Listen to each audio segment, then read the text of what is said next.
સાચું નૃત્ય અને સાચો રાસ એને કહેવાય કે જે કૃષ્ણના નામમાં મસ્ત બનીને નાચે એ સાચો રાસ છે.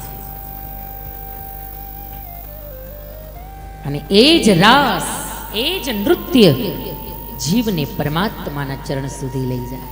કારણ કે રાસ એવી વસ્તુ છે કે એમાં દરેક ઇન્દ્રિયો કૃષ્ણના નામમાં મસ્ત બની જાય.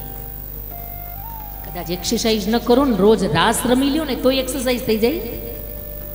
કારણ કે એક એક અંગ એમાં ભળી જાય. અને એમાંય જો એ તનની સાથે મન લાગી જાય, એકાકાર બની જાય, તો એવા જીવને રાસ લીલામાં પ્રવેશ મળી જાય.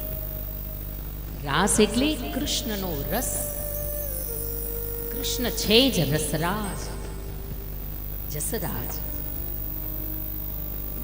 રસો વૈતે સકૃષ્ણ, જેમાં સંપૂર્ણ રસ છે એવા છે ભગવાન કૃષ્ણ.